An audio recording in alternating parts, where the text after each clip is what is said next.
You've seen the videos retire in Portugal for $1,500 a month, live like a king in Thailand for $1,000. But nobody shows you the bill that comes before any of that. The real cost of moving abroad isn't the rent.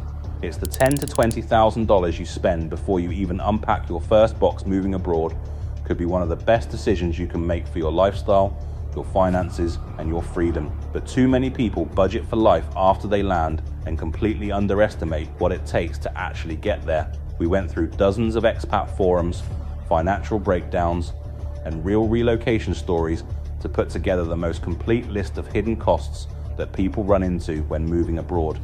Some of these are obvious once you hear them, others will genuinely catch you off guard. If you're planning a move in the next 6 to 18 months, this video could save you thousands. Let's get into it. Let's start with the one most people drastically under budget: visa and legal costs. A basic digital Nomad visa application might cost between $100 and $300 in government fees. Sounds manageable, but that's just the filing fee. Most countries require you to submit certified documents, birth certificates, background checks, proof of income. Getting an apostille on a single document in the US, for example, costs about $15 per page, but you'll likely need a solicitor or notary to prepare the paperwork. That's another $200 to $500, depending on complexity. If you're applying for a residency visa like Portugal's D7 or Spain's non-lucrative visa, most expats hire an immigration lawyer. That runs into between $1,000 and $3,000, and if your application gets rejected or delayed, you might be paying for a second round. Then there's translations. Many countries require certified translations of every document you submit. Budget $50 to $100 per document, and most applications require 4 to 8 documents. Total realistic visa cost, not the government fee alone, but the actual all-in cost, ranges from $1,500 to $5,000 per person. Here's one that creeps up on people: health insurance. If you're leaving your home country, your existing health cover almost certainly won't follow you. Your employer plan ends when you leave. Your national health service doesn't cover you abroad. And most travel insurance policies cap out at 90 days and exclude pre-existing conditions. So, you need international health insurance, and the prices vary wildly depending on your age, health, and where you're moving. For a healthy person in their 30s, a solid international plan from providers like Safety Wing, Cigna Global, or Allianz could be between $50 and $150 a month. Manageable, right? But if you're over 55, that same level of cover jumps to $200 to $500 a month. And if you want US inclusive coverage, for example, meaning you can still get treated in the US, expect to add 30 to 50% on top of that. The hidden part isn't the monthly premium. It's the deductibles, the exclusions, and the waiting periods for pre-existing conditions, sometimes 6 to 24 months before they're covered. What about dental and vision care? Almost always separate. Add another $30 to $60 a month. Budget at least $600 to $1,800 per year for a single person under 50. Over 50? You could be looking at $3,000 to $6,000 a year. This is the one almost everyone forgets: the overlap period. When you move abroad, there's a window where you're paying for 2 lives. You still have rent or a mortgage at home. It's possible that you are still paying for storage, utilities, car insurance, or a phone contract you can't cancel yet. And at the same time, you're paying for setup costs, accommodation, deposits, etc. in the new country. For most people, this overlap period lasts between 1 and 3 months or much longer, as you are selling a property. Let's say your home costs are $2,000 a month and your new country costs are $1,000 during setup. That's $3,000 a month for potentially 2 to 3 months. That's $6,000 to $9,000 most people never account for. The smart move: start reducing home costs 6 months before you leave. End your lease early if possible. Sell your car, downsize storage. Every month of overlap you can eliminate saves you thousands. Most relocation guides tell you to ship your belongings, but they fail to tell you how much it actually costs. The cost of shipping a 20-foot container from the US to Europe, for example, could be between $3,000 and $7,000, depending on the exact destination in Europe. UK to Southeast Asia, $4,000 to $8,000, and that's just the shipping. Add customs duties, port handling, inland delivery, and insurance. And you could be looking at a final bill that is 30 to 50% more than the initial quote. Then there's the stuff you don't ship.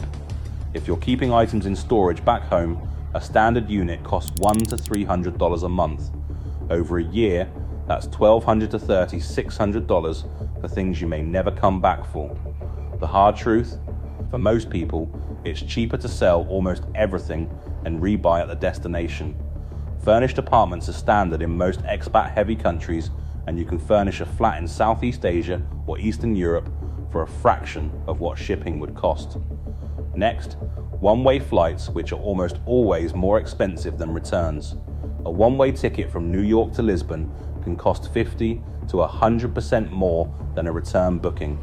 The workaround: book a return flight and skip the return leg.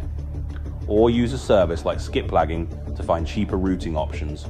But budget for at least $500 to $1,500 per person for your relocation flight if intercontinental. And don't forget the initial travel at your destination. Airport transfers, temporary accommodation while you house hunt, and domestic travel to view neighborhoods all add up. Most people spend between $500 and $2,000 in their first 2 weeks just getting settled. Hotels, Airbnbs, taxis, SIM cards, and essentials you didn't pack. Opening a bank account abroad is rarely as simple as walking into a branch. Many countries require proof of residency, which you can't get without an address, which you can't get without a bank account. It's a classic expat catch-22. Services like Wise and Revolut solve the immediate problem, but they charge fees on conversions and transfers. If you're moving $10,000 abroad to cover your setup costs, currency conversion fees can eat $200 to $400 depending on the method and timing. And then there's tax. If you're American, you still owe the IRS regardless of where you live. That's a whole video on its own. If you're British, you need to formally notify HMRC of your departure. For Canadians and Australians, becoming a non-resident for tax purposes has specific requirements. Many expats hire an international tax advisor for their first year abroad. That costs between $500 and $2,000, but it can save you far more in avoidable mistakes and double taxation. The hidden cost here isn't any single fee. It's the accumulation of small charges, poor exchange rates, and surprise tax obligations that add up to $1,000 to $3,000 in the first year. So let's add it all up. Here's the realistic total hidden cost of moving abroad for one person, visa and legal fees: $1,500 to $5,000. International health insurance for year one, $600 to $6,000. The overlap period costs $3,000 to $9,000. Shipping or replacement costs $1,000 to $7,000. Flights and initial settling $1,000 to $3,500. Banking, currency and tax $1,000 to $3,000. Total range $8,100 on the low end to $33,500 on the high end. Now you don't have to hit the top of every range. A single person in their 30s moving to a low-cost country and selling their belongings can absolutely do it for under $10,000. But the point is this: if you budget zero for these costs and only plan for your monthly living expenses abroad, you're going to run into trouble. The best thing you can do is build a relocation fund of at least $10,000 to $15,000 on top of your first 3 months of living expenses.